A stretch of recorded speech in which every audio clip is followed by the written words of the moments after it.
breaking update that is just coming in. According to government sources, the Israel embassy blast case has now been handed over to the NIA, the National Investigation Agency, the premier agency that handles such cases which are linked to terror, and this has been ordered by the Ministry of Home Affairs. The MHA has now transferred the blast probe to the NIA, where around last week, the blast just close to the Israel embassy on the APJ Abdul Kalam road that was reported, and thereafter several teams from the Delhi police and the crime branch were there investigating the case. Going across to Shravan now for a quick update. So the NIA team was also present there for investigation. Now it has officially been handed over by the MHA. That is what we are getting to know through sources. Shravan.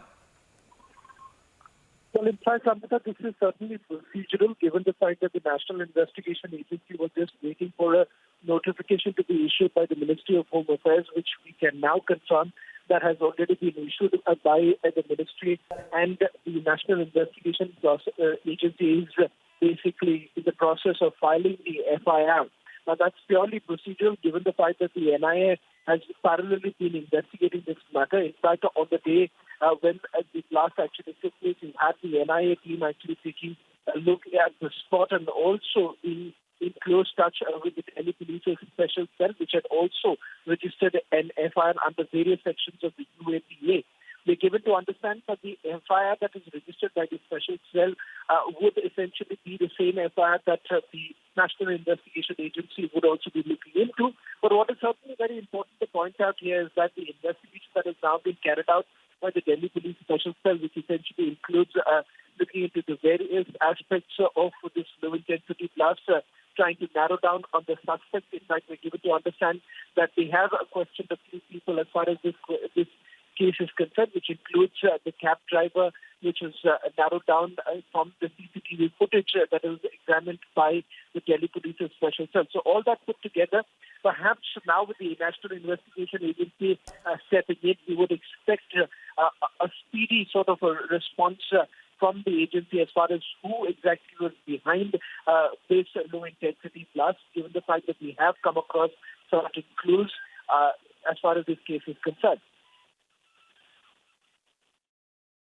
All right, so that is what we are getting to know, where a notification that has now been issued from the government side that the NIA, the top premier agency, will now be handling the case of the Delhi blast, where the NSG that had roved in to examine explosives and the claim of responsibility that is still being verified. Going across to Piyush now, because Piyush, we had several teams, whether it comes to the FSL, the Delhi police, and also now the NIA that has now been roved in to investigate the case further.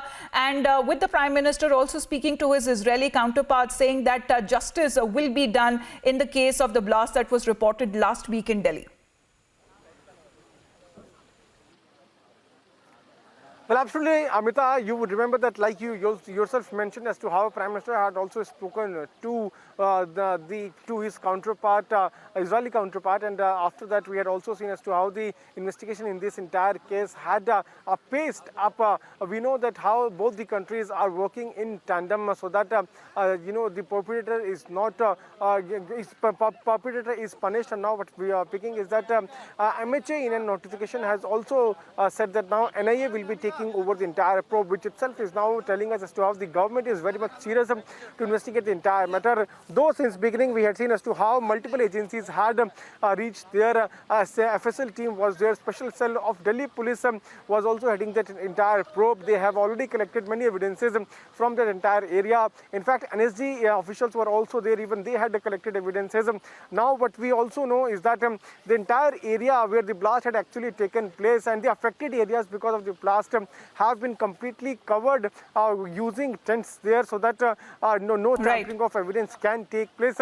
What we can tell to our viewers is that after now NIA takes over the probe, the officials of NIA can once again visit there, because on that day when the incident had taken place on 29th of January, when beating retreat ceremony was it's close to the Israeli embassy, barely a few meters away where the explosion had taken place. It was a minor one and it is still being investigated, but the entire area for now that has been cordoned off. We are looking at more teams from the NIA that will be arriving at the spot to monitor the situation. Thanks very much, Piyush, for joining us live this afternoon.